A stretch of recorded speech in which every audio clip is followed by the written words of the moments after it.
Okay, we're now working through questions 3 to 7, A and C for each of the advanced textbook. Extension students, you don't have 3 and 4, yours kind of go straight to 5, 6, 7, and that's questions 3 and 4 for you.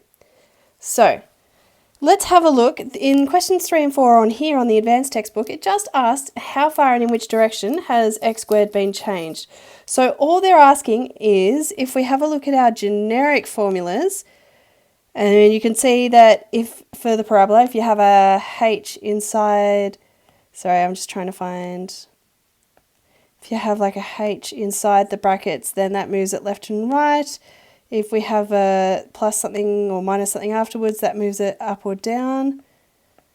Same with hyperbolas. If you have a plus or minus something afterwards, it moves it up or down. And if there's something with the x in the fraction, it moves it left or right. So, having a look at question 3a, x squared plus 2. Now, the plus 2 is not in the brackets with the x, it's at the end, so it's moved up 2. And if we have a look at C, x plus 4 all squared, the 4 is in the brackets, is a plus 4, which means we've moved left 4. For those hyperbolas, 1 over x take 2, it's down with the x, and it's a minus, so that means we've moved right 2.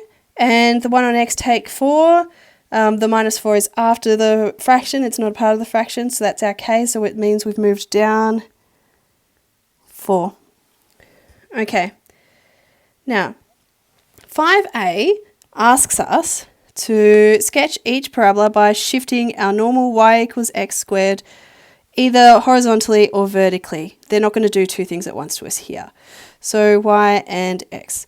So our normal y equals x squared looks like, I really can't draw, but it kind of looks, oh no, I really wish I could draw. Okay.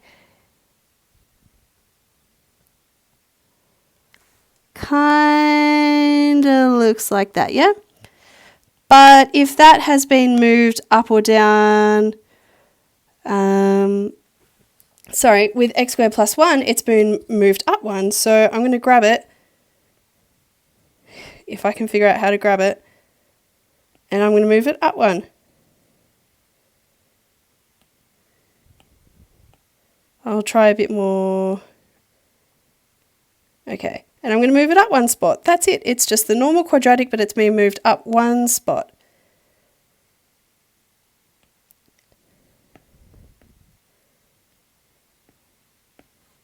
Sorry, I'm just making a spot for my next question to go. Okay, so yeah, it's a normal quadratic, but it's been moved up 1 spot because it's x squared plus 1. The 1 isn't in the brackets. There we go. If we've got, and this is 5c, x take 1 all squared, this time we haven't been moved up or down because the 1 is in the brackets with the x. That means it's moved right 1 spot. Remember, if it's minus, it's moved right 1 spot. If we have a look at question 6, and if we draw our normal hyperbola, I'm just stealing these axes, so I'm going to get rid of this. Our normal hyperbola looks like this, like that, and it has, oh, I'm really dissatisfied with the one in the third quadrant. Like that, yeah, okay, that'll have to do, honestly. And it has asymptotes at x equals 0 and y equals 0, which means it's going to get closer and closer but never touch them. Now, if it's x plus 1 on x plus 1, that means the whole thing has moved, left 1 spot. So now our asymptote is at x equals minus 1. Come on, move.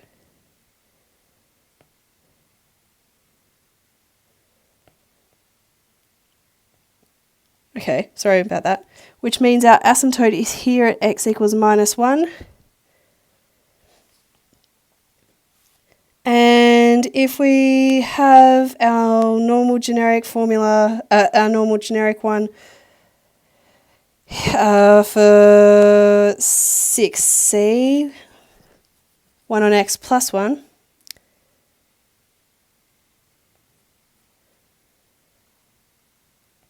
This means the whole thing's moved up one spot. So instead of being here and here, instead of being here and here, we've now moved up one.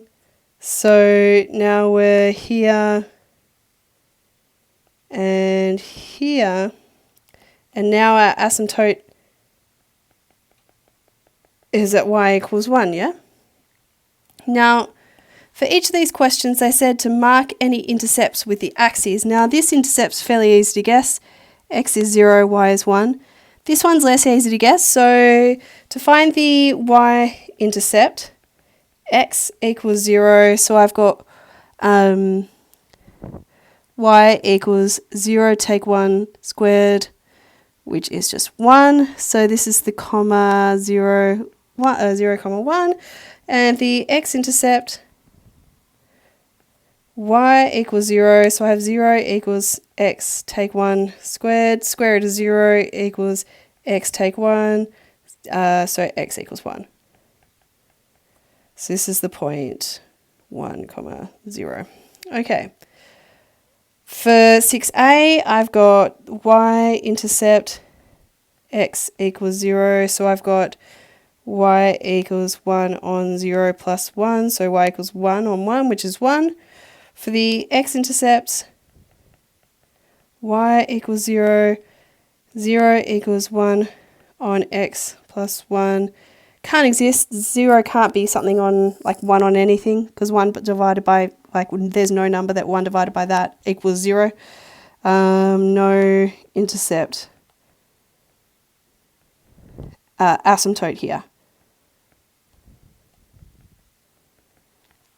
But for 6c, my y-intercept x equals 0, so y equals 1 on 0 plus 1, can't do, no x, no y-intercept.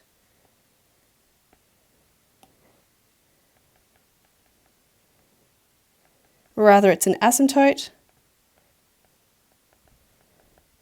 And for my x-intercept, y equals 0, so I have 0 equals 1 on x plus 1, negative 1 equals 1 on x. X is going to come out as negative 1. So this is negative 1, 0. I wish I'd drawn it a bit better. Okay, now let's have a look at question 7.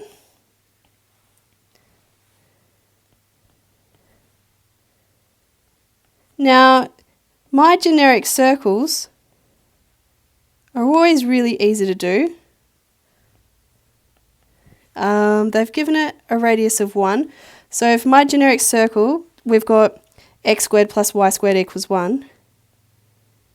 Oh, I don't want a straight line. Come on.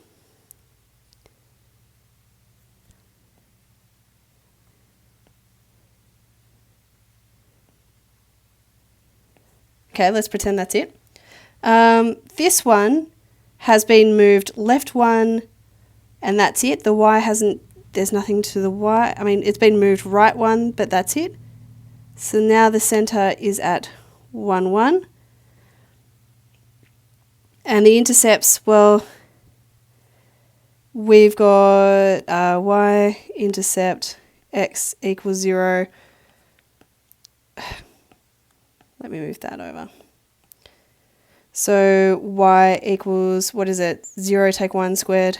So I've got 0 take 1 squared plus y squared equals 1 squared. So 1 plus y squared equals 1, so y equals 0. Okay, so that's at the point 0, 0. And the x-intercept, y equals 0, so I've got x take 1 squared plus 0 squared equals 1 squared. So x take 1 equals plus minus 1. So x take 1 equals negative 1, and x take 1 equals positive 1. So x equals 0 and x equals 2, which makes sense. That should be the other way around, 2, 0.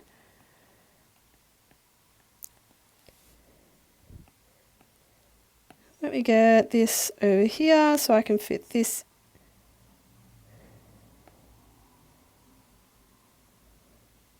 Okay, I'll deal with that later. Okay, 7C. Now let's again do our generic circle, radius 1. Oh, come on.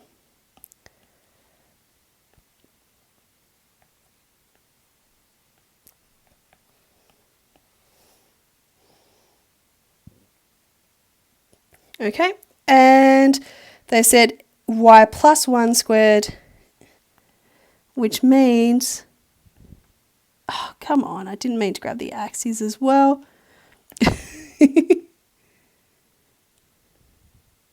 It's moved down 1, which means our intercept here is 0, 0. This one's 0 minus 2, and that's it.